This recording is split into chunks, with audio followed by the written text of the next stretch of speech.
A una distancia media de 160 kilómetros de la costa de China continental se encuentra la isla de Taiwán, conocida oficialmente como la República de China, un sistema pluralista de 23 millones de habitantes. Desde 1949, Taiwán ha sido gobernada de forma independiente a la China continental, conocida oficialmente esta última como la República Popular de China, tras la Guerra Civil China, que tuvo como resultado la expulsión del Kuomintang de los nacionalistas por parte del Partido Comunista, quedando exiliados en el archipiélago taiwanés en lo que se conoce como el Gran Retiro. Desde entonces, ambos gobiernos han sostenido la existencia de una única China, considerándose cada uno de ellos los representantes únicos de la nación.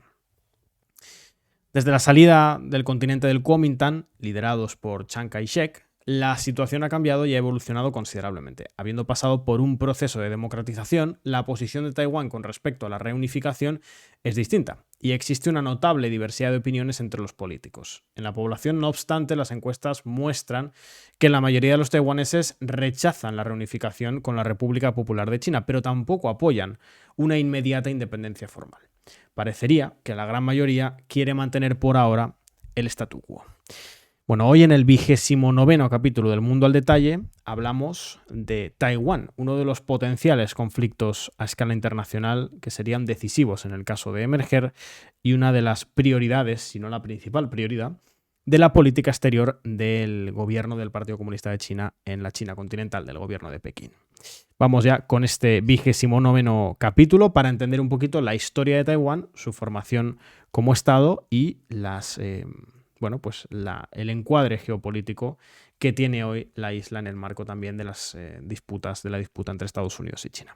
Empezamos con el 29º capítulo del Mundo al Detalle. Estás escuchando El Mundo al Detalle, un podcast de Descifrando la Guerra.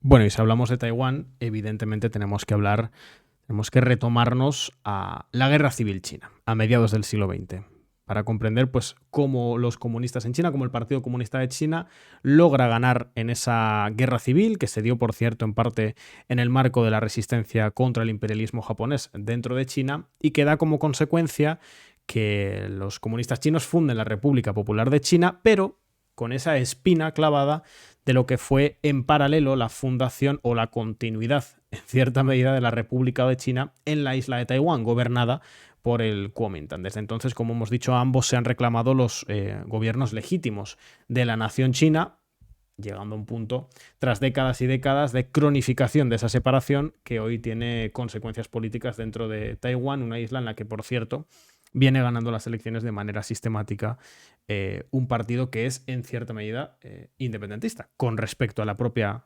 República Popular de China, o que plantea algo así como un nacionalismo taiwanés.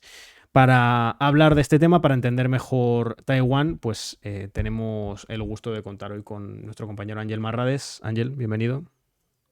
Buenas noches. Y empezamos un poco pues retomando, oyendo, como siempre hacemos cronológicamente, a lo que es la fundación del Estado taiwanés. Lo que pasa es que es cierto que en el caso de Taiwán es raro, ¿no?, hablar de la fundación del Estado de Taiwán, porque realmente la propia Taiwán se constituye, al menos su narrativa oficial no es la fundación de ningún Estado, sino la continuación del proyecto de la República de China en oposición al Partido Comunista, solo que en exclusividad en la isla de Taiwán, inicialmente con el horizonte de, según sus términos, recuperar la totalidad de China, pero que con el paso del tiempo pues eso ha evolucionado políticamente. ¿Cómo se da esa salida de los nacionalistas del Kuomintang, ese exilio en Taiwán, después de la derrota de los nacionalistas en la Guerra Civil China?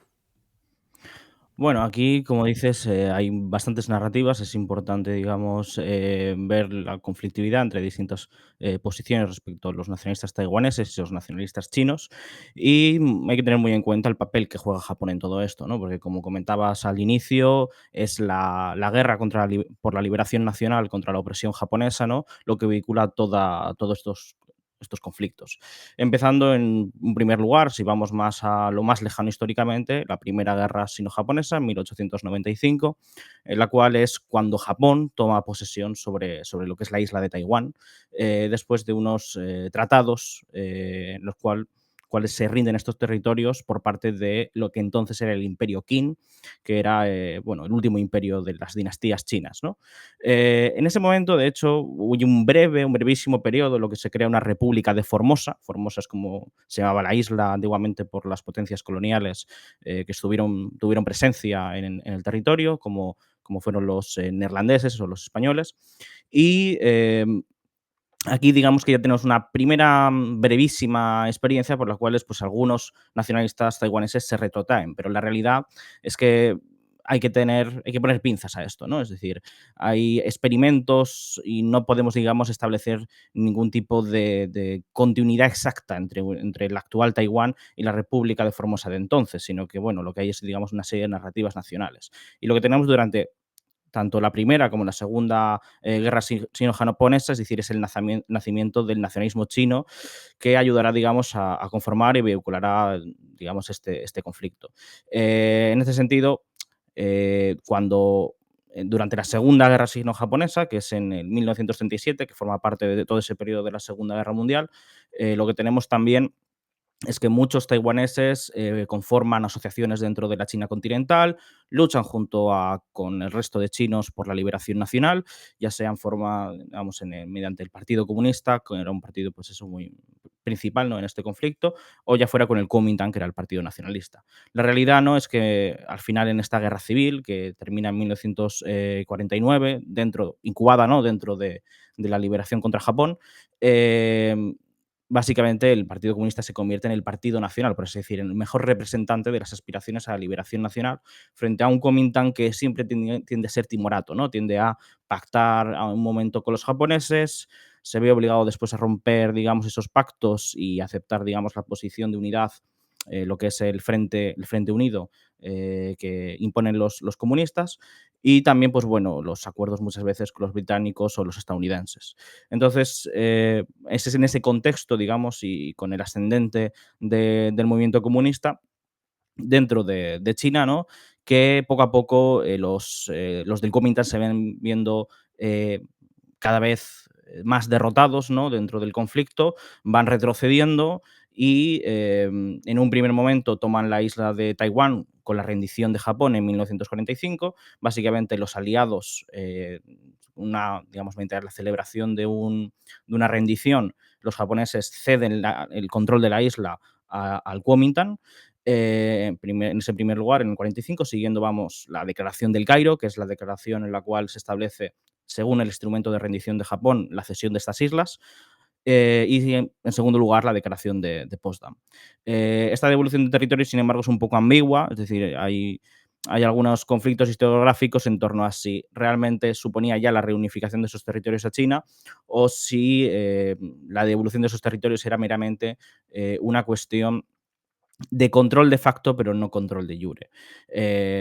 Y bueno, con esa derrota de los japoneses y con el establecimiento de los nacionalistas en Taiwán, lo que en primer lugar hay, ante todo, es una represión enorme. Es decir, en 1947, especialmente famosa el terror blanco del 28 de febrero del 47, cuando se implanta la ley marcial en toda la isla, básicamente los nacionalistas llevan a cabo una limpieza de todos los elementos comunistas que había dentro de la isla, poniendo una represión generalizada y una persecución. Esto demuestra, ¿no?, de cierto modo, pues que había simpatías importantes dentro de la isla en favor de los comunistas, y que si bien existían ciertos remanentes o ciertos sectores que hablaban de una posibilidad de independencia, no era lo central en ese momento. De hecho, bueno, incluso podemos ver que dentro del Partido Comunista, por un lado, tenemos que Mao, en un inicio, en 1937, llega a defender, y bueno, dentro de las propias resoluciones del partido está, la posibilidad de la autodeterminación de Taiwán, en las mismas líneas que Corea.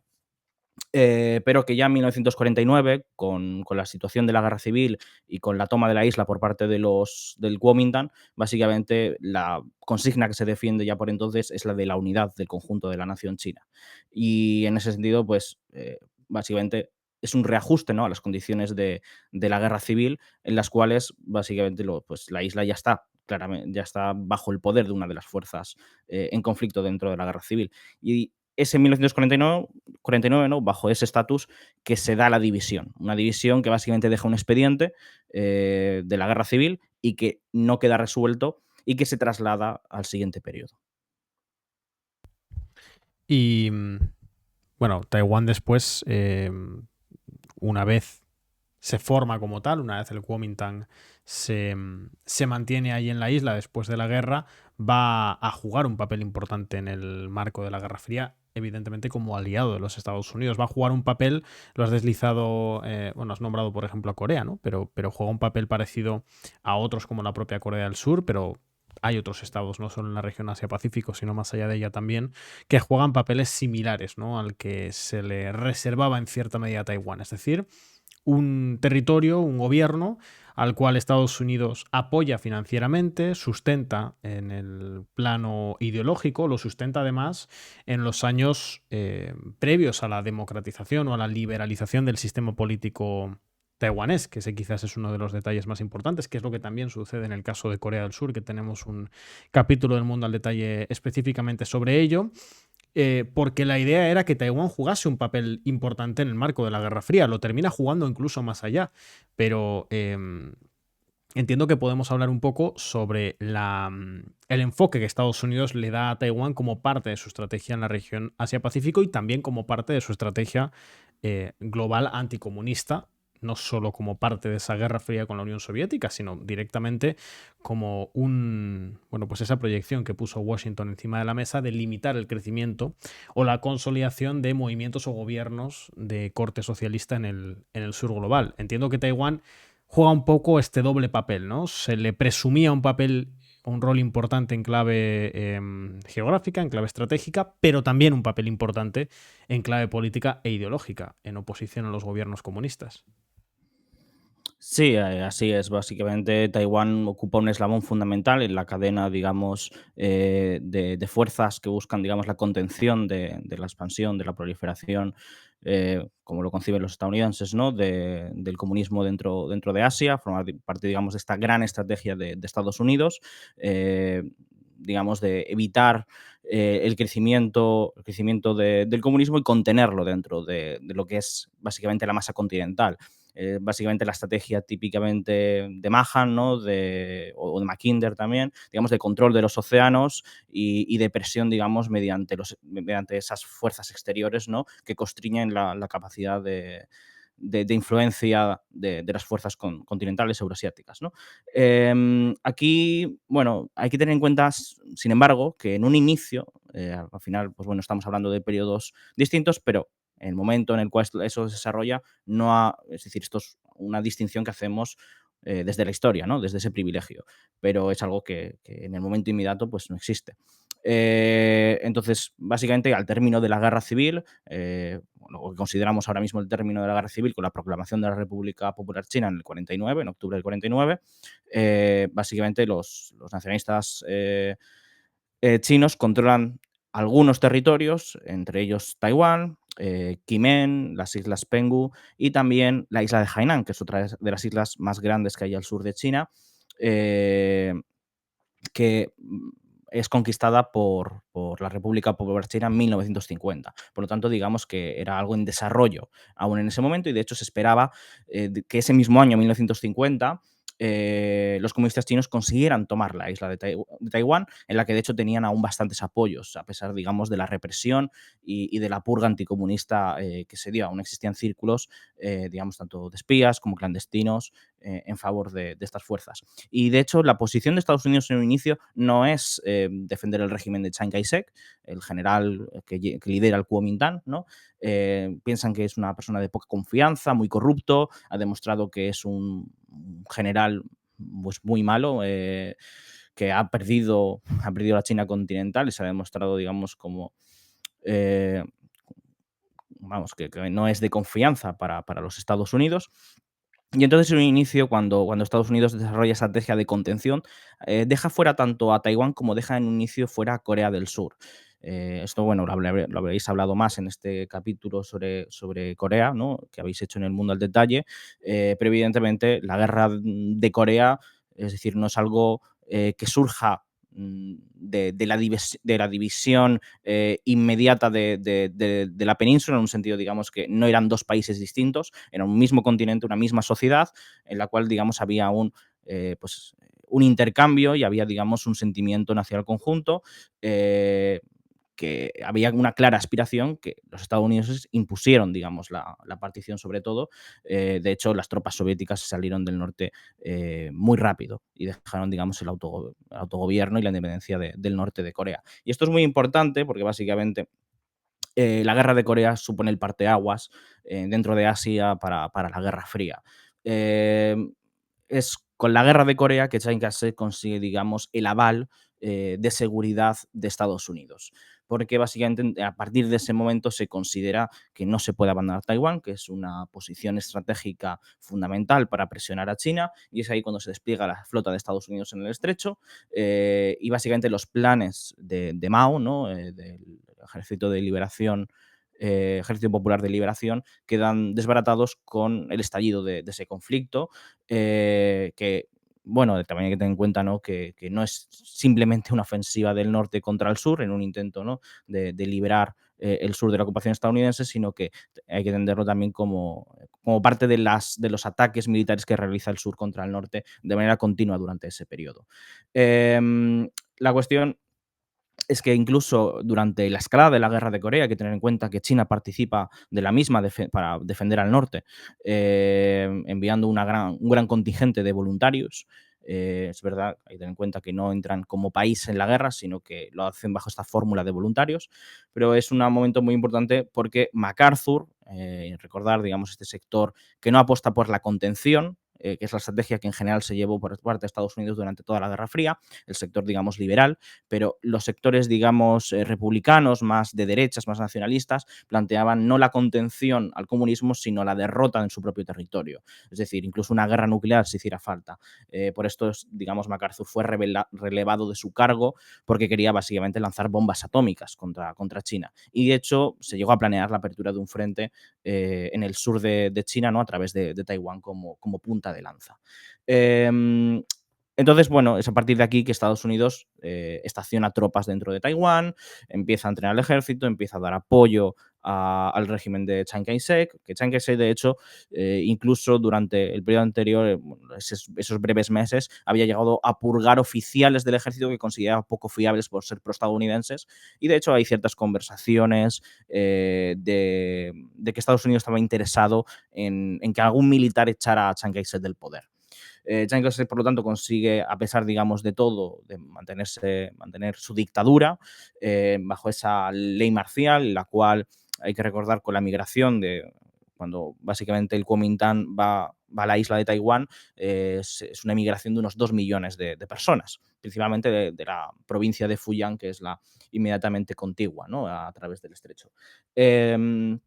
Este gran influjo de población supone un cambio demográfico interno en la isla y básicamente hay una diferenciación entre los Han, que son básicamente que migran en el 49, y los Han, que son autóctonos, por así decir, de la isla, de las migraciones anteriores, principalmente del siglo XVIII-XIX.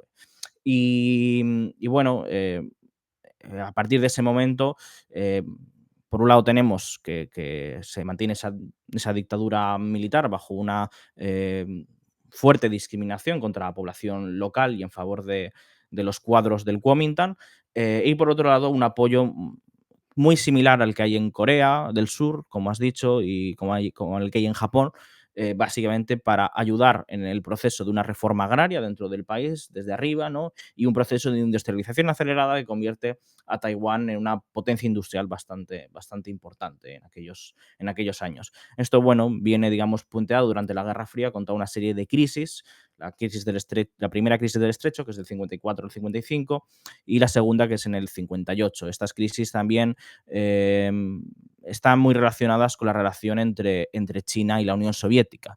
Básicamente, la Unión Soviética pretendía incluso una unificación de la Armada soviética con la Armada china y básicamente tener el control y esto pues no sentó bien a los chinos. Y además de las diferencias ideológicas, digamos, los chinos querían un apoyo más grande, digamos, en el proceso de unificación y de confrontación con Estados Unidos. Y es algo que no consiguieron, y poco a poco pues eso llevó a esta ruptura sino-soviética que es central para lo que veremos después.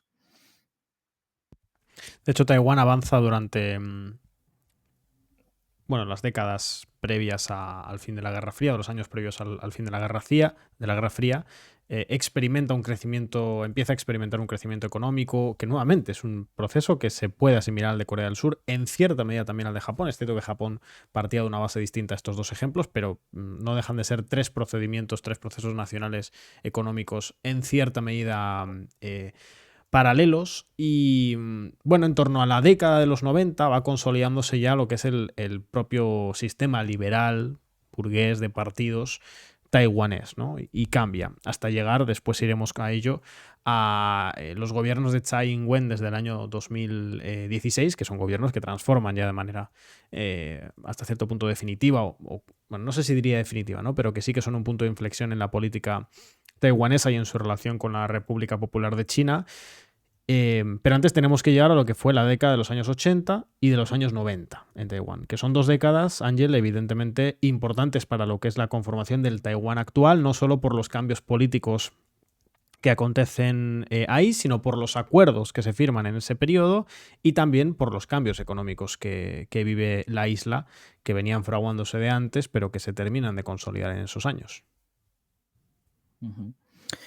Sí, aquí es fundamental el acercamiento sino-estadounidense en 1971 con la estrategia de Nixon y Kissinger de conseguir, digamos, la ruptura entre soviéticos y chinos y básicamente cambiar la relación completa dentro de Asia. Eso lleva a que la Guerra Fría en lo que es la zona del Asia-Pacífico, a partir de los años 70 con la distensión, deje de ser teatro principal.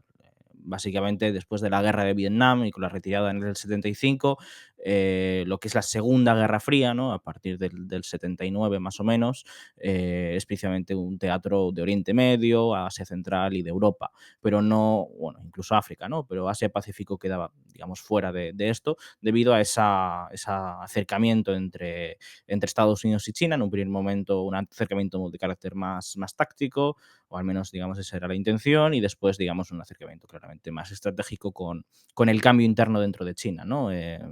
La muerte de Mao Zedong en el 76 y el golpe de Estado contra los cuatro, ¿no?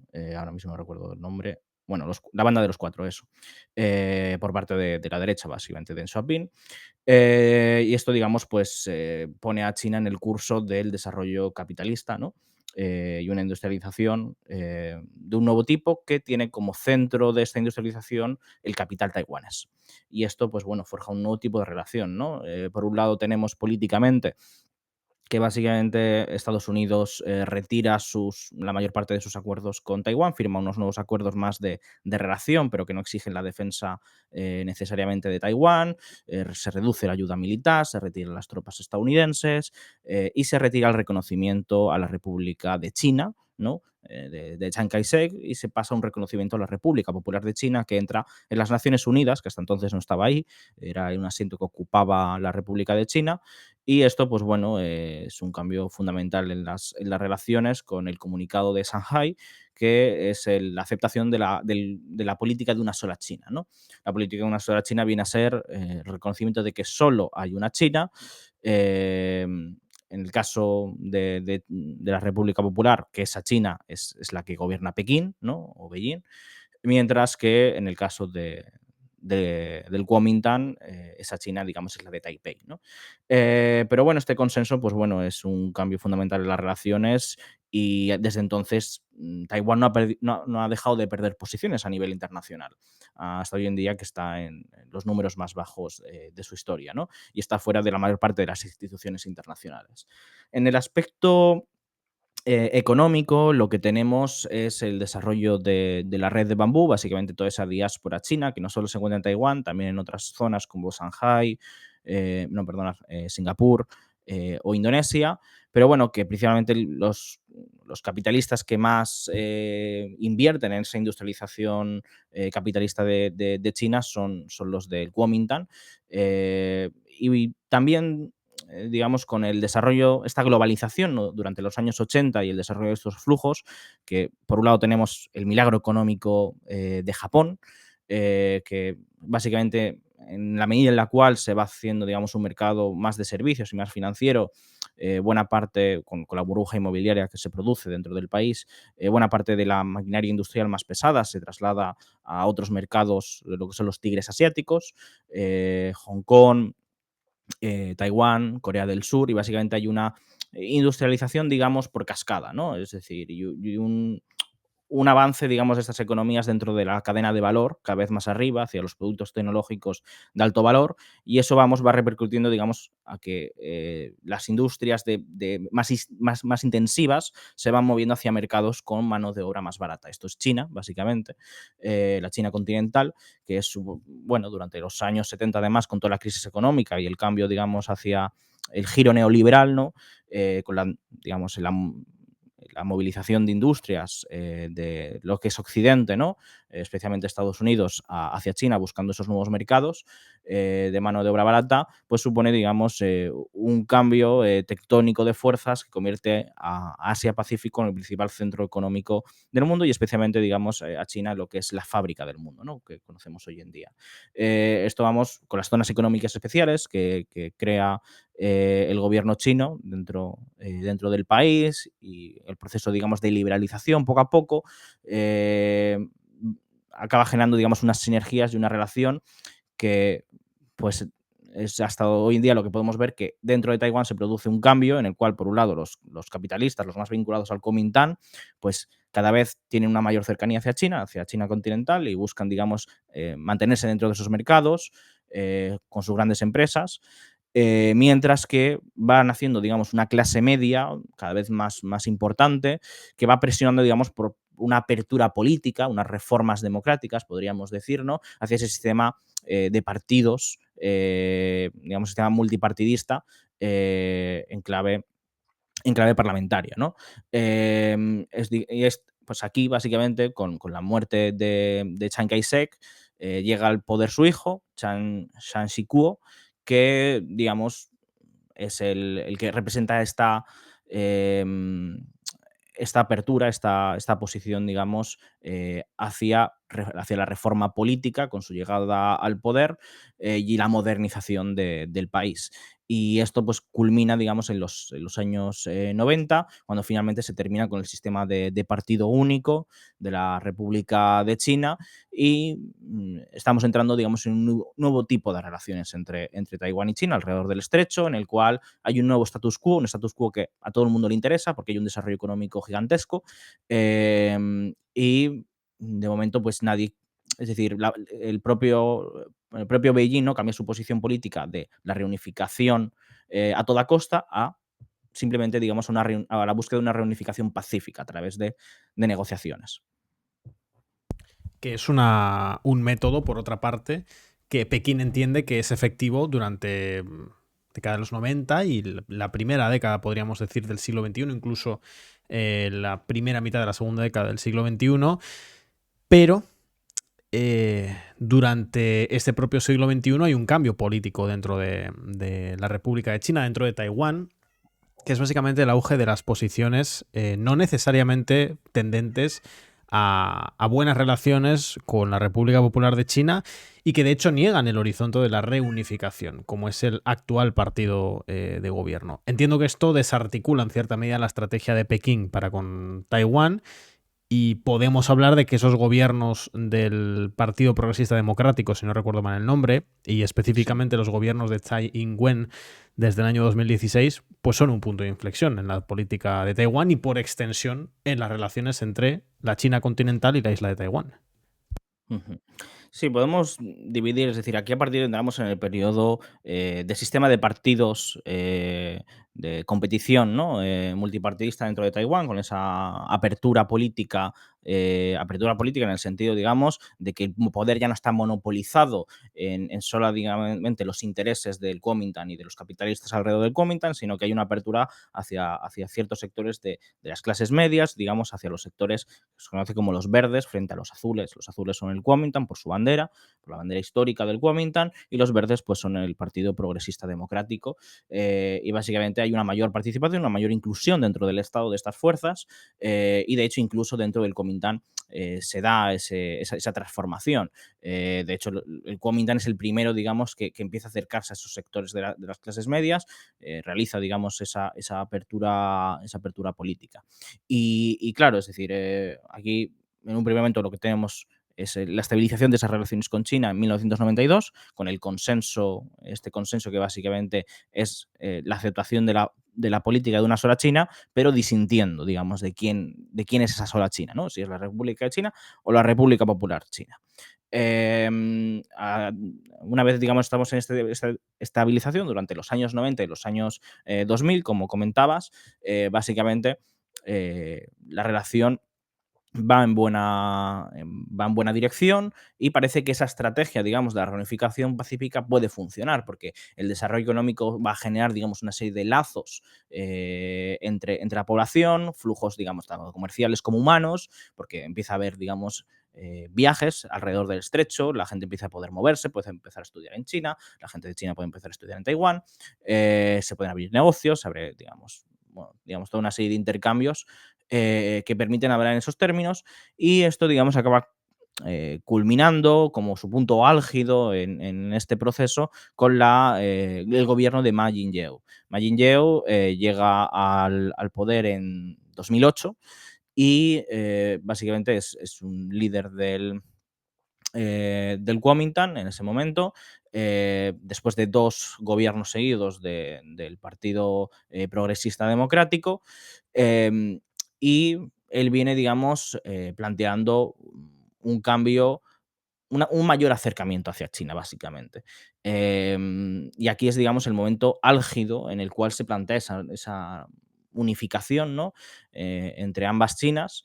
Incluso, digamos, el Kuomintang durante ese periodo empieza a realizar intercambios con el Partido Comunista de China, lo que se conoce los intercambios partido a partido, ¿no? Que también, digamos, son una vía de diplomacia. Y bueno, en ese momento se llega a negociar un acuerdo de libre comercio bastante importante, que habría supuesto la integración de ciertos mercados, y ahí, digamos, es el punto de ruptura, porque ese acuerdo genera una oposición entre sectores, digamos, de esa nueva burguesía verde que ha nacido frente a la burguesía azul, básicamente del DPP, que han ido creciendo al calor, digamos, de esa globalización y ese desarrollo económico de Taiwán. Y estos sectores son básicamente los que apuestan por un mayor acercamiento a Estados Unidos, por mantener ese lazo con Estados Unidos y no realizar una integración dentro de China. Y eso provoca lo que se conoce la revolución de los girasoles en 2014, cuando se va a firmar este acuerdo, que básicamente pues, es una protesta en contra de la firma de este acuerdo, que llegan a asaltar el Parlamento, que, bueno, encaja además, digamos, dentro de la crisis general que hay a partir de 2008, que también pues, genera un descontento social enorme en todo el mundo y que tiene su traducción en Taiwán. Por un lado, un sentimiento nacionalista taiwanés que va cogiendo fuerza, que va teniendo, digamos, cada vez un peso social más grande y que, digamos, supone en este sentido, la oposición a una mayor integración en China, que, digamos, estos sectores lo veían como un peligro para sus intereses y para sus aspiraciones. Frente a los intereses principalmente, digamos, de este Kuomintang, que, digamos, ve a China como la nueva gran potencia en auge y que, digamos, el único futuro posible es ese acercamiento a China. Estas protestas tienen éxito, consiguen, digamos, paralizar, consiguen, digamos, generar una crisis en el país bastante grande, que hace, digamos, que el gobierno de Ma Ying-jeou sea incapaz de sacar adelante estas políticas.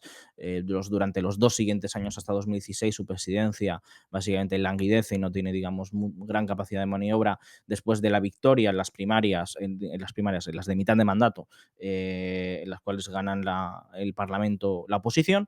Y a partir de entonces ahí llega el gobierno de Tsai Ing-wen en 2016, que supone un cambio tremendo porque es, digamos, a pesar de que antes había habido gobiernos del Partido Progresista Democrático, es decir, gobiernos de carácter verde en favor de una posible independencia, es el primer gobierno que plantea de manera abierta esta cuestión. Es la primera presidenta del país que habla en términos que empiezan, digamos, a generar preocupación dentro de China. Y por lo tanto, ahí las tensiones empiezan a dispararse y digamos que China, con su llegada al gobierno, inicia una estrategia que había mantenido, digamos, había mantenido congelada con el anterior gobierno, más agresiva, digamos, para quitarle eh, reconocimientos internacionales a Taiwán. Entonces, durante el gobierno de Tsai Ing-wen, de hecho, creo que son 7 o 9 países que dejan de reconocer a Taiwán gracias, digamos, a la diplomacia de chequera de China, que consigue, digamos, cambiar esas posiciones. Además, bueno, el gobierno de Tsai Ing-wen en un principio llega a ser bastante impopular por ciertas reformas económicas de recortes, especialmente en los veteranos. Recordar que, bueno, es una base social bastante importante del Kuomintang. Y su gobierno, además, digamos, a nivel internacional supone en gran parte un fracaso, en tanto no deja de perder reconocimientos internacionales y la presión, digamos, y el poder de China cada vez es más grande. Y de hecho, el 2017 es un año clave porque es durante ese congreso del Partido Comunista Chino, creo que puede ser el 19 o el 18, ahora no recuerdo 100%, que es el segundo mandato de Xi Jinping, ¿no? Cuando Xi Jinping es reelegido por primera vez. Y en ese congreso es cuando por primera vez se hace un cambio de política respecto a Taiwán y ya deja de hablar de reunificación pacífica únicamente y se habla de que la opción militar está sobre la mesa como posibilidad para cambiar, digamos, las tornas, ¿no? Ante, digamos, una política de Tsai Ing-wen que es más abiertamente independentista, ¿no? Em, a partir de ese momento, si se mantiene el gobierno de Tsai Ing-wen, a pesar de todo, se debe a un acontecimiento clave que es Hong Kong. Hong Kong, digamos, se reunifica con China en 1997, después de abandonar el Imperio Británico bajo los acuerdos que se firman con Thatcher. Y Hong Kong mantenía este sistema de, bueno, un país, ¿no? Solo hay una China, pero dos sistemas políticos distintos. El sistema, digamos, del partido-estado dentro de la China continental y el sistema dentro de Hong Kong, digamos que se aspiraba incluso dentro de esos acuerdos a que hubiera sufragio directo para todos los cargos del gobierno.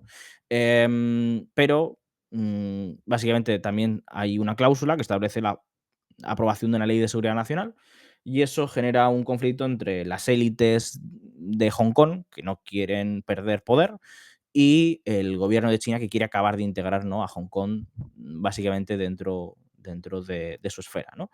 Eso pues provoca unas protestas enormes en 2019, cuando se llega al punto álgido de la crisis de Hong Kong, con una importante intervención extranjera también.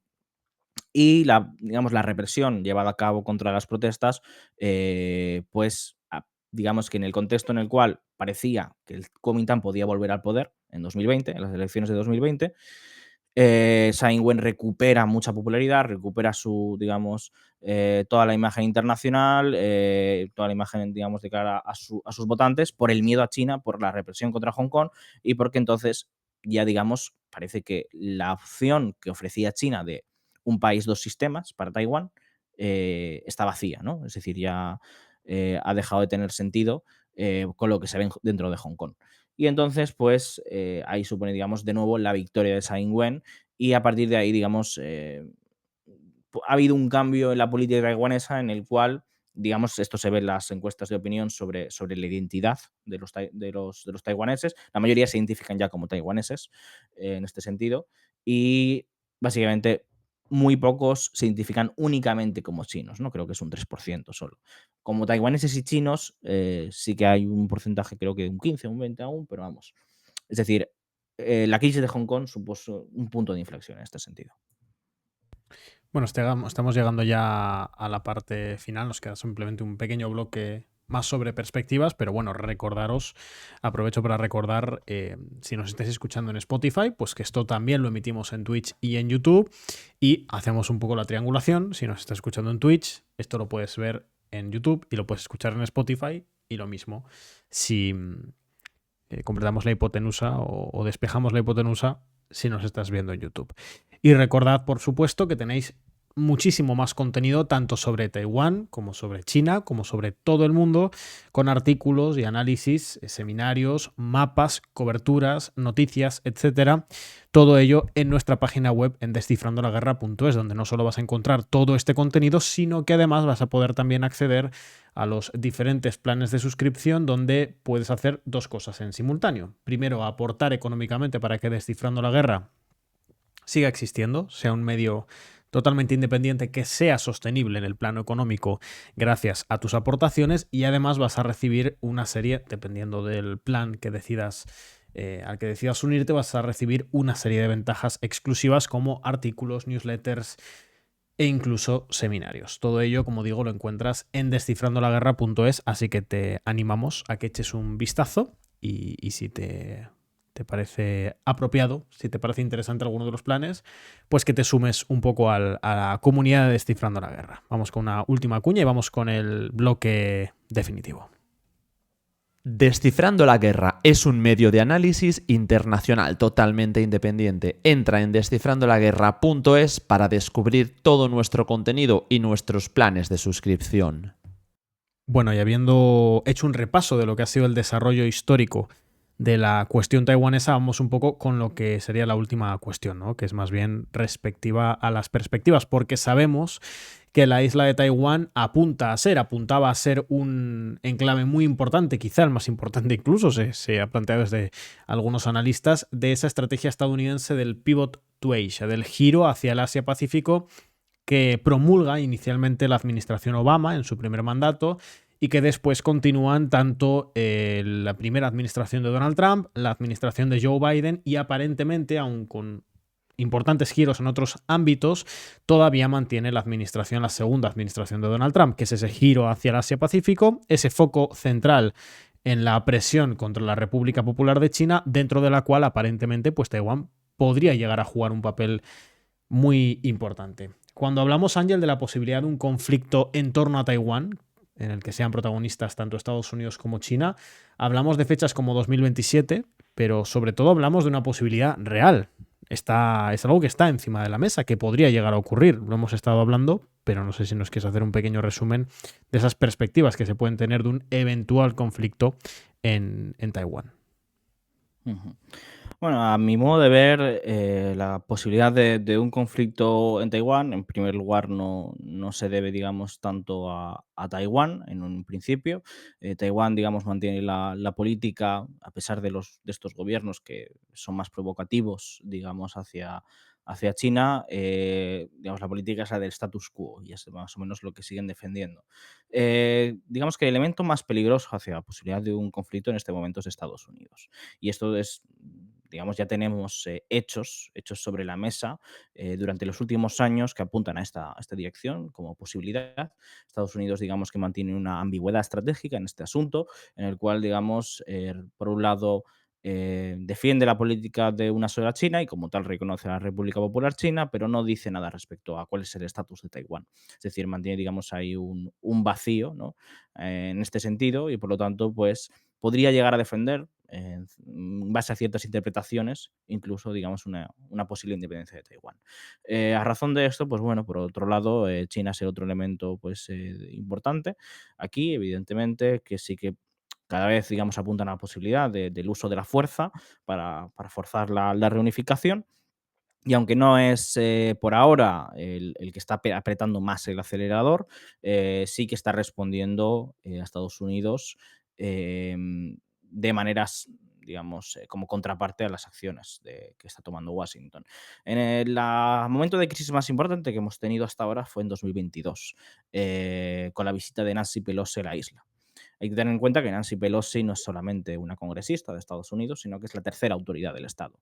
Es básicamente la líder del poder legislativo dentro de las tres ramas, ¿no? Del poder en Estados Unidos. Y Nancy Pelosi, además, por aquel momento tenía mucho poder. Eh, Además, dentro de una presidencia demócrata con John Biden. Yo diría que por aquí lo que tenemos por un lado, ¿no?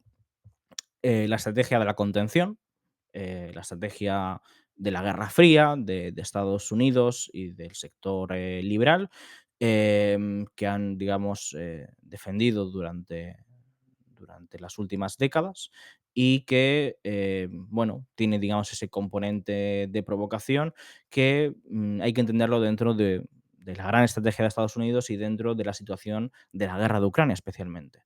Hay que recordar en ese momento, en 2022, cuando Nancy Pelosi hace esta visita, fue un momento en el cual Estados Unidos parecía que estaba ganando, ¿no?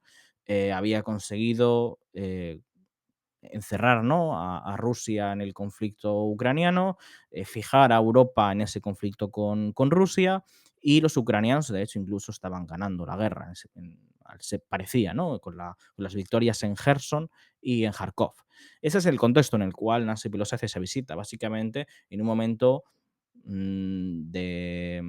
de arrogancia por parte de Estados Unidos, en el cual creían que ya lo tenían hecho, ¿no? Es decir, machacamos a Rusia aquí y ahora hacemos el pivote hacia Asia con la retaguardia asegurada, tanto en Oriente Medio como en Europa. Hay que recordar que por entonces, como diría Sullivan al año siguiente, justo antes del 7 de octubre, las cosas nunca han estado mejor en Oriente Medio, nunca han estado más tranquilas, y los acuerdos de Abraham estaban avanzando. Pensaban que, bueno, esa alianza entre Arabia Saudí e Israel ya estaba por firmarse, y por lo tanto, digamos que estaban haciendo una preparación de fuerzas para Asia, para enfrentar a China en Asia, claramente, en ese año 2020, finales de 2022, principios de 2023.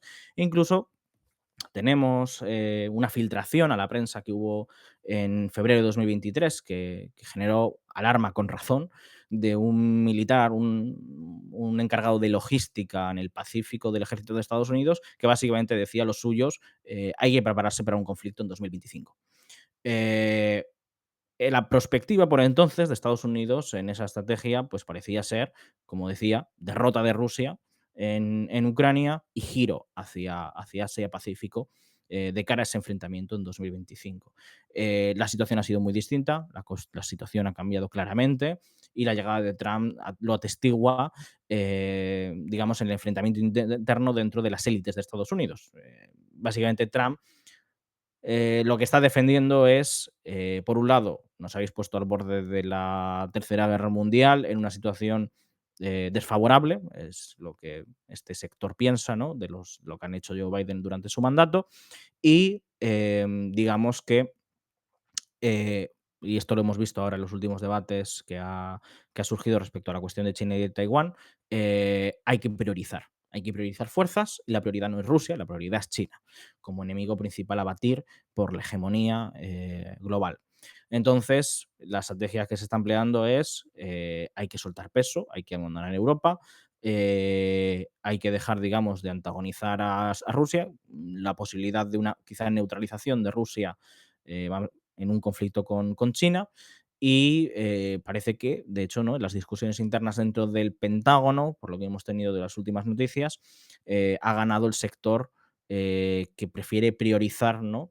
La defensa de Taiwán, o por decirlo de algún modo, como dirían ellos, y el enfrentamiento con China. Así que parece que va a haber un aceleramiento en ese sentido, y claramente va a haber un volcado de fuerzas hacia ahí con Trump. Y por otro lado, por la parte china, las declaraciones en el sentido de una posible acción para la reunificación cada vez son más fuertes, y desde 2022, con esa crisis que creó Nancy Pelosi, los ejercicios son constantes, continuos y cada vez mayores. Son ejercicios que no son meramente, eh, digamos, ejercicios militares, sino que son una preparación para una invasión. Son entrenamientos de capacidades para una posibilidad de un bloqueo de la isla, para generar, digamos, una cuarentena sobre la misma y evitar, digamos, la involucración de fuerzas de Estados Unidos, de Japón, de Australia, de Corea del Sur, de Filipinas, que son los principales aliados, que durante la presidencia de Biden hay que tener en cuenta que trabajó, quizá no fue lo que estuvo en primer plano en la diplomacia estadounidense, pero fueron acuerdos muy importantes que se llevó a cabo para asegurar, en caso de un conflicto, que estos países acudieran junto con Estados Unidos a luchar contra China en Taiwán.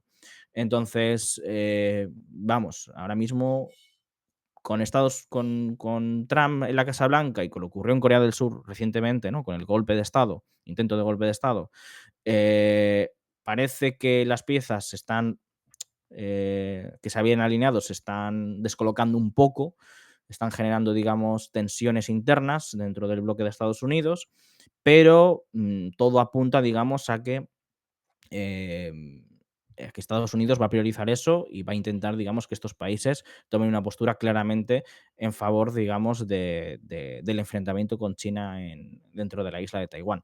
Taiwán, por la parte de China, lo que tenemos es que están generando cada vez capacidades mayores con los barcos estos de desembarco que hemos visto recientemente, que les dan la capacidad, digamos, de realizar una invasión a gran escala sin necesidad de acudir a puntos estratégicos de las playas y poder, digamos, tener más libertad de maniobra. Y por último, tenemos la situación interna de Taiwán. En Taiwán tenemos una crisis tremenda internamente porque básicamente no hay una mayoría en el Parlamento de ninguna fuerza.